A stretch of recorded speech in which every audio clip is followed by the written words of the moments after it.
প্রিয় ভিউয়ার্স, আবারও চলে আসলাম তোমাদের মাঝে ভেরি মোস্ট ইম্পর্টেন্ট টপিক প্রশ্ন উত্তর নিয়ে হাজির হয়েছি। আজকে মূলত অনলাইন টপিক প্রশ্ন উত্তর নিয়ে হাজির হয়েছি।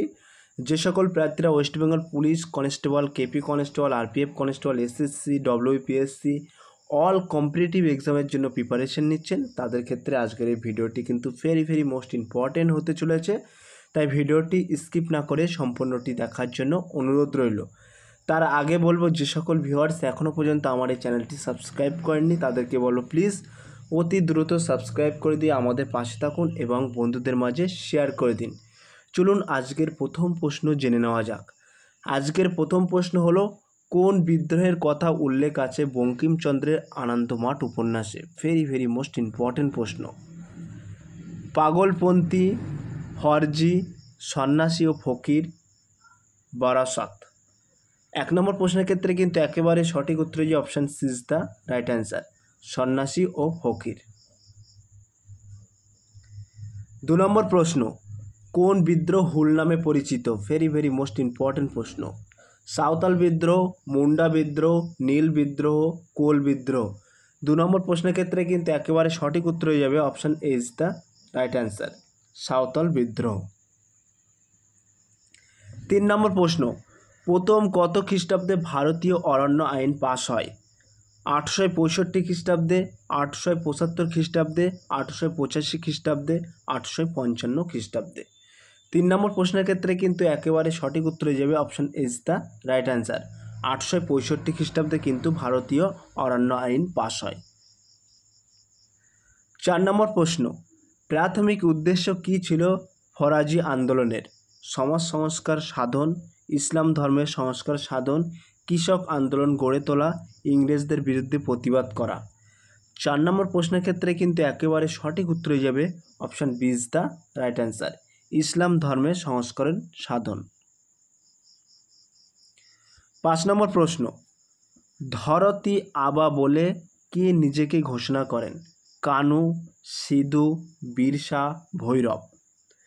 5 নম্বর প্রশ্নের ক্ষেত্রে কিন্তু একেবারে সঠিক উত্তর হয়ে যাবে option C is the right answer, Birsa. তাহলে ধরতী আবা বলে কে নিজেকে ঘোষণা করেন? মনে রাখবেন option C is the right answer, Birsa. 6 নম্বর প্রশ্ন, কোথা হতে নীল বিদ্রোহের সূচনা হয়? চৌগাছা গ্রামে, দিনাজপুরে, শ্রীরামপুরে, রংপুরে। 6 নম্বর প্রশ্নের ক্ষেত্রে কিন্তু একেবারে সঠিক উত্তর হয়ে যাবে option A is the right answer, Chaugachha গ্রামে। 7 নম্বর প্রশ্ন, দিকু শব্দের অর্থ কী বোঝায়? ভেরি মোস্ট ইম্পর্টেন্ট প্রশ্ন। দেশি, বহিরাগত, একই অঞ্চলের মানুষ, অপরিচিত। 7 নম্বর প্রশ্নের ক্ষেত্রে কিন্তু একেবারে সঠিক উত্তর হয়ে যাবে option B is the right answer, বহিরাগত। তাহলে দিকু শব্দের অর্থ কী বোঝায়? মনে রাখবেন বহিরাগত বোঝায়, option B is the right answer. 8 নম্বর প্রশ্ন, হান্টার লাল প্রজাতন্ত্রী বলেছেন কোন বিদ্রোহীদের? ওহাবি, সাঁওতাল, মুন্ডা, হরাজি। 8 নম্বর প্রশ্নের ক্ষেত্রে কিন্তু একেবারে সঠিক উত্তর হয়ে যাবে option D is the right answer, Faraji. 9 নম্বর প্রশ্ন, কোন সমাজে কুথকাটি প্রথা প্রচলিত ছিল? মুন্ডা সমাজে, কোল সমাজে, সাঁওতাল সমাজে, ভিল সমাজে। 9 নম্বর প্রশ্নের ক্ষেত্রে কিন্তু একেবারে সঠিক উত্তর হয়ে যাবে option is the right answer, Munda সমাজে। তাহলে কোন সমাজে কুথকাটি প্রথা প্রচলিত ছিল? মনে রাখবেন মুন্ডা সমাজে, option A is the right answer. 10 নম্বর প্রশ্ন, মেদিনীপুরের তৃতীয় পর্বে চুয়ার বিদ্রোহ নেতৃত্ব দেন কে? রানী শিরোমণি, রাজমাতা ঝিন্দন, রানী দুর্গাবতী, রানী লক্ষ্মীবাই। 10 নম্বর প্রশ্নের ক্ষেত্রে কিন্তু একেবারে সঠিক উত্তর হয়ে যাবে option A is the right answer, Rani Shiromani. 11 নম্বর প্রশ্ন, সো প্রিয় ভিউয়ার্স, ছোট্ট একটি অ্যানাউন্স, আমাদের ডেসক্রিপশন বক্সে হোয়াটসঅ্যাপ গ্রুপ লিঙ্ক এবং টেলিগ্রাম গ্রুপ লিঙ্ক দেওয়া আছে। যদি কেউ যুক্ত হতে চান ওই লিঙ্কে সরাসরি ক্লিক করে আমাদের সাথে যুক্ত হতে পারেন। 11 নম্বর প্রশ্ন, কোন বিদ্রোহে যুক্ত ছিল সশস্ত্র আদিবাসী সৈনিক গোষ্ঠী? সাঁওতাল বিদ্রোহে, মুন্ডা বিদ্রোহে, চুয়ার বিদ্রোহে, কোল বিদ্রোহে।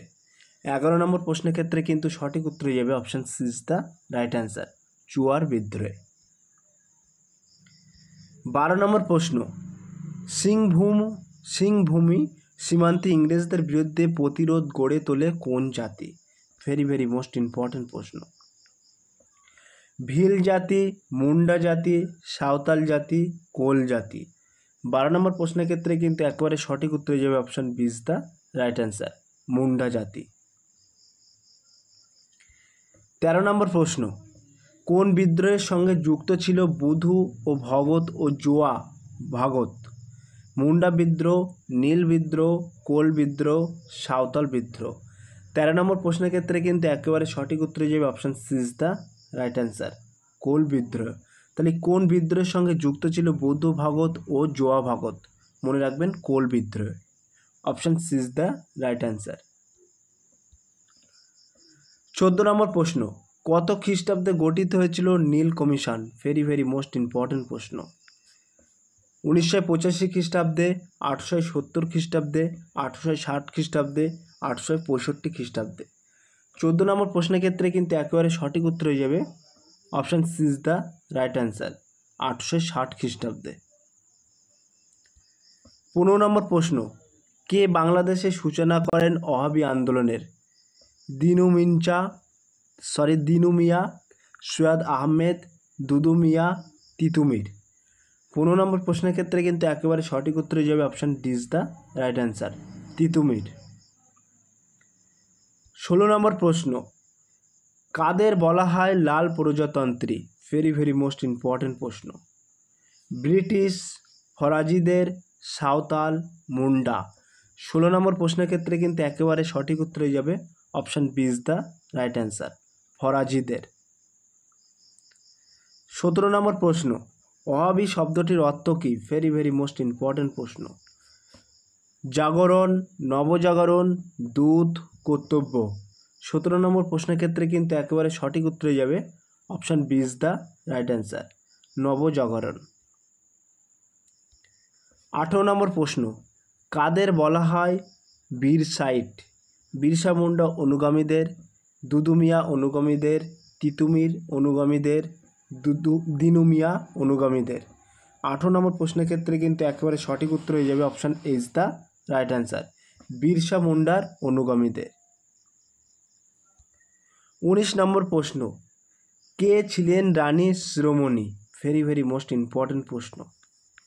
মেদিনীপুরের লক্ষ্মীবাই, বুড়িমা, রানী লক্ষ্মীবাই, চুয়ার বিদ্রোহের নেত্রী। 19 নম্বর প্রশ্নের ক্ষেত্রে কিন্তু একেবারে সঠিক উত্তর হয়ে যাবে option D is the right answer, Chuar বিদ্রোহের নেত্রী। তাহলে কে ছিলেন Rani Shiromani? Option D is the right answer, Chuar বিদ্রোহের নেত্রী। 20 নম্বর প্রশ্ন অর্থাৎ আজকের লাস্ট প্রশ্ন, সাঁওতাল বিদ্রোহের সূচনা হয় চৌগাছা গ্রামে, বরসাত গ্রামে, ভাগনাডিহি গ্রামে, রংপুরে। সো প্রিয় ভিউয়ার্স, এই 20 নম্বর প্রশ্নটি তোমাদের জন্য হোমওয়ার্ক থাকলো। তোমরা সঠিক উত্তরটি বেছে নিয়ে কমেন্ট সেকশন বক্সে কমেন্টের মাধ্যমে জানিয়ে দিও। সো প্রিয় ভিউয়ার্স, এই ছিল আজকের টপিক ভিডিওটি। যদি ভিডিওটি ভালো লেগে থাকে প্লিজ লাইক, কমেন্ট এবং শেয়ার করে দিন বন্ধুদের মাঝে। ফিরে আসছি আগামী দিনে তোমাদের জন্য নতুন একটি টপিক ভিডিও নিয়ে।